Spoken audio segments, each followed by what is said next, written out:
federal jury has found 59-year-old Ryan Routh guilty on all charges related to his attempt to assassinate US President Donald Trump during a round of golf at Trump International Golf Club in Florida last year. The incident marked the second attempt on Trump's life during his second presidential campaign. While no shots were fired, federal prosecutors presented overwhelming evidence that Routh had planned a detailed and calculated attack. Routh, who represented himself in court, faced 5 felony charges: attempted assassination of then-presidential candidate, assaulting a federal officer, possession of a firearm and ammunition as a convicted felon, and possession of a firearm with an obliterated serial number.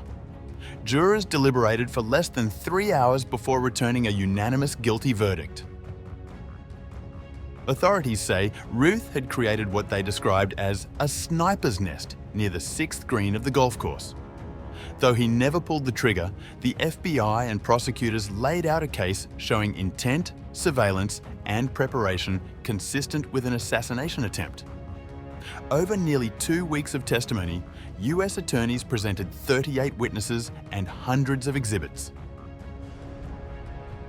One of the government's final witnesses, FBI Supervisory Special Agent Kimberly McGreevy, walked jurors through the key evidence collected between August 14th and September 15th, 2024, the time leading up to the alleged attack.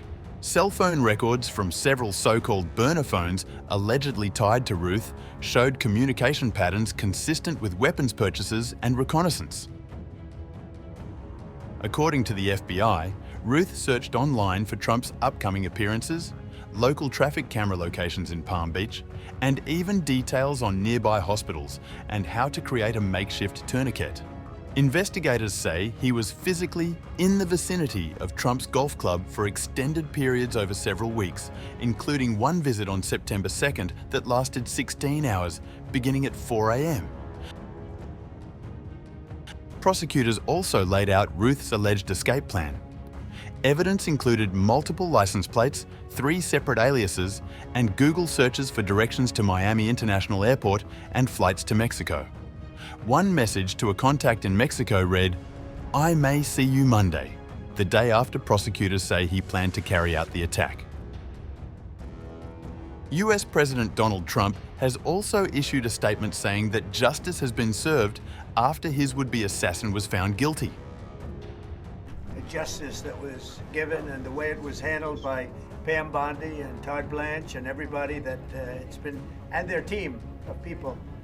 It was really well handled, and it's very important. You can't let things like that happen. Nothing to do with me, but a president or even a person, you can't allow that to happen.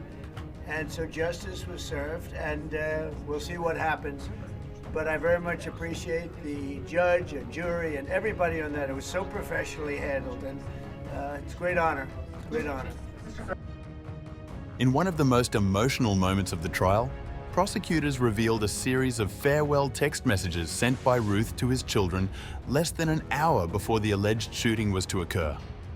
To his daughter Sarah, he wrote, "Love you so much. You are the best daughter."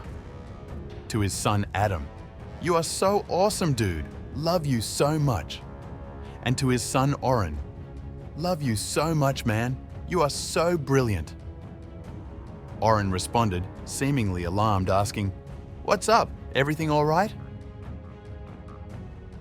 Routh was arrested shortly thereafter while fleeing north on Interstate 95 in a black Nissan Xterra.